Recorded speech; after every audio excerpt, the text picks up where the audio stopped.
start off with, I mean, before that particular soundbite went off, we saw, of course, a businessman that's, of course, the chairman of Boa Group, talking about artificial manipulation of the FX. What's your immediate reaction to what he said? Well, the first thing to note is that there's scarcity of dollars in Nigeria. That's a fact. How much of that scarcity is driving the prices, and how much is speculation is now up in the air. But the fact is, if you want to buy dollars today, you're going to have limited supply. Hence, economics says the price has to go up. That's what we've been seeing from the 400 to 700 to the 1.2, now to the 1.4 and 1.5 and all that. So there has to be some truths in that a bit of it is speculated because folks are moving from naira to the dollar, and a bit of it is, of course, caused by the supply, the lack of supply of dollars to the market. So a bit of both, yeah. Now, let's backtrack a bit. Now, how significant would you say this particular tripartite committee, is? And do you think that it's timely? Well, it is timely. He's bringing in the private sector to say, hey, what can we do about the exchange rate? But remember, prices are determined by demand and supply. There's a huge demand, but the supply has not kept pace. Where's the supply? Crude oil sales. That's where the problem is. Nigeria is not exporting enough crude oil today. Hence, you have limited supply. So the tripartite guys can come in and say, hey, this is how we can boost supply, maybe do FDIs, FPIs, and all that kind of stuff. But ultimately, the real question is, how can we sell more crude oil from Nigeria to then earn more United States dollars that can then supply the market and take the pressure off? Remember, we're still owing lots of outstandings from the CBN and all that to third parties, airlines and all. So that is there. Unless we take care of that, then whatever suggestion the tripartite committee makes can then start to have an effect. So in essence, it's timely. We're going to get good advice from the guys in the private sector, but on the base of low supply. Let's keep that in mind. All right. Now, do you believe the committee's composition adequately represents the diverse interests and sectors of the Nigerian economy? Well, I think he went for the large cap private sector guys. You've got Boa, you've got Lumeli, you've got the large cap, the Dangote guys there. These are the guys that move the economy. Between Boa and Dangote, those are the largest caps the largest caps comes in the Nigerian Stock Exchange. So that's where they're going to. These are the guys that would actually import and export, and they need Forex and are worried about inflation. Again, let's not forget inflation is a big issue in Nigeria. So those are the guys that set prices.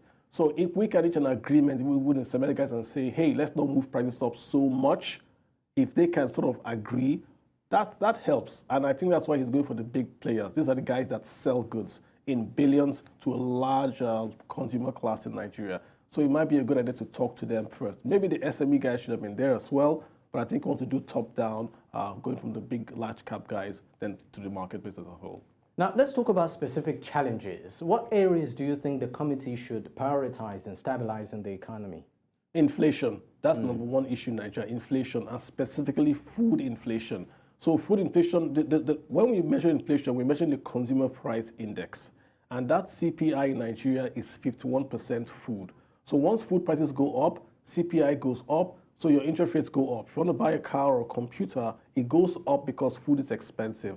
So they have got to find a way to bring down the cost of food in Nigeria. If you bring down the cost of food in Nigeria, CPI goes down, then hopefully the monetary policy rate also goes down because then you have less inflation. So that's the number one challenge that they can do, inflation. It's a security challenge because you've got the bandits stopping for a harvest from the farmers.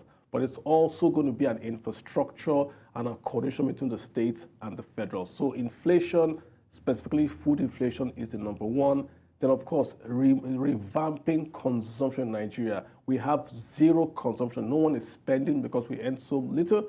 We've got to get consumption going back in Nigeria. So those two issues for them is what they should focus on. Yeah. All right. Before I let you go, now, some have suggested that, as much as the president is, tackling this issue from the top, it's also important that, it's also addressed from the base. Because at the end of the day, at the micro level, talking about you and I, the family level, I mean, they're the ones that, at the receiving end. What do you think can be done to ensure that wholesalers, retailers, some greedy elements don't take advantage of the situation to unnecessarily hike prices. Yeah, you see, speculators only show up when there's limited supply. And the Nigerian worker hasn't seen his wages go up for decades, but inflation has gone up. So the Nigerian worker has sacrificed a lot. What needs to happen is going to be a concerted effort by the federal government to drop prices. I'll give you a good example. The customs was basing their duties on the FX exchange rate. Why? They could pick an arbitrary rate and say maybe 500 for the next 6 months, which means if you bring in a container, they're going to use $1 to 500. Arbitrary right now for the next 6 months just to bring down prices of goods and services. Same way with the government. They can scrap all fees and levies and reduce the cost to the household. Because in the next 3 to 6 months, people are suffering. They need a salary cut and you can't give them money. So cut your own income, i.e. the IGR, the federal government, and even the state governments, to then give the families a boost that they can then use to go to the marketplace and consume. We've really done sacrifice. We need the government, the states, federal and the legislature to then come to it and also sacrifice their revenues so that we can get a boost in their incomes and then consume. Thank you so much for your time, Aja, and of course, deeply appreciate. You're very welcome. Thanks for having me. All right.